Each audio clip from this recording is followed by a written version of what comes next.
2024 বিদায় নিয়েছে, চলে এসেছে 2025।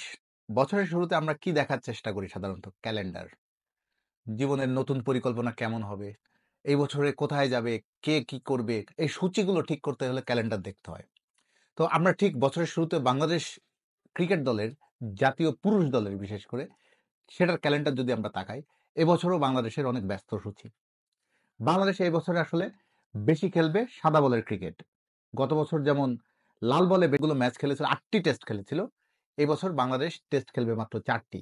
সব মিলে টেস্ট, ওয়ানডে, টি-20 মিলে প্রায় 45টা, মিনিমাম 45টা ম্যাচ খেলবে এবছরও বাংলাদেশ দল। প্রত্যেক মাসে বাংলাদেশ ক্রিকেট দলের ম্যাচ আছে।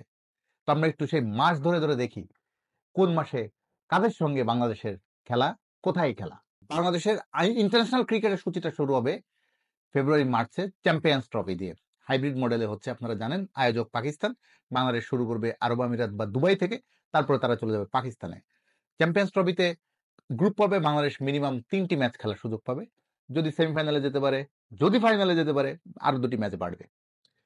চ্যাম্পিয়ন্স ট্রফিতে ফেরার পর মার্চ-এপ্রিলে হোম সিরিজ। মার্চ-এপ্রিলে বাংলাদেশে আসবে জিম্বাবুয়ে। 3টি ওয়ানডে, 3টি টি-20 তারা বাংলাদেশের বিপক্ষে বাংলাদেশের ঘরের মাঠে খেলবে। এরপরে মে মাসে বাংলাদেশ আবার যাবে পাকিস্তানে। পাকিস্তানে এবার কোনো টেস্ট খেলবে না, এবার খেলবে Bangladesh only white ball cricket. 3টি ওয়ানডে, 3টি টি-20। সম্ভাব্য ভেন্যু লাহোর ও রাওয়ালপিন্ডি, অবশ্য চেঞ্জ হতে পারে। জুন-জুলাইয়ে বাংলাদেশ যাবে শ্রীলঙ্কা সফরে। 2টি টেস্ট, 3টি ওয়ানডে, 3টি টি-20। শ্রীলঙ্কা সফরে 3 ভার্সনের ক্রিকেট থাকছে বাংলাদেশ দলের। শ্রীলঙ্কার সঙ্গে টেস্ট চ্যাম্পিয়নশিপের ম্যাচ খেলবে বাংলাদেশ। আগস্টে ভারতীয় দল আসবে বাংলাদেশে, খেলবে 3টি ওয়ানডে, 3টি টি-20। সেপ্টেম্বরে এশিয়া কাপ। এশিয়া কাপটা হবে এবার ভারতে। এই এশিয়া কাপটা হতে পারে টি-20 ফরম্যাটে, কারণ নেক্সট ইয়ারে 2026 সালে টি-20 ওয়ার্ল্ড কাপ। সাধারণত সামনে যে আইসিসি টুর্নামেন্টটা থাকে, সেই আইসিসি টুর্নামেন্টটা সামনে রেখেই এশিয়া কাপের ফরম্যাটটা ঠিক হয়। সেক্ষেত্রে এবার টি-20 ফরম্যাটেই ভারতে হওয়ার কথা এশিয়া কাপ। গ্রুপ পর্বে মিনিমাম 2টি ম্যাচ বাংলাদেশ খেলার সুযোগ পাবে।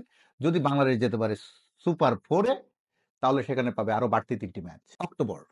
অক্টোবরে ওয়েস্ট ইন্ডিজ দল আসবে বাংলাদেশে। হোম সিরিজ খেলবে বাংলাদেশ, 3টি ওয়ানডে, 3টি টি-20। নভেম্বর ডিসেম্বর, বছরের শেষ দিকে আয়ারল্যান্ড দল আসবে বাংলাদেশের ফুল ট্যুরে।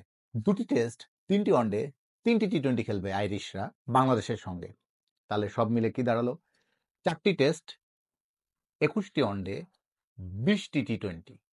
অর্থাৎ বাংলাদেশ দল মিনিমাম 45টা ম্যাচ খেলার সুযোগ পাবে এই বছরে। যদি এশিয়া কাপের সুপার 4-এ যেতে পারে বা আরো সামনে যেতে পারে, চ্যাম্পিয়ন্স ট্রফি যদি গ্রুপ পর্ব পেরোতে পারে, সেক্ষেত্রে বাংলাদেশের 50টি ম্যাচ খেলার সুযোগ আছে এই বছর।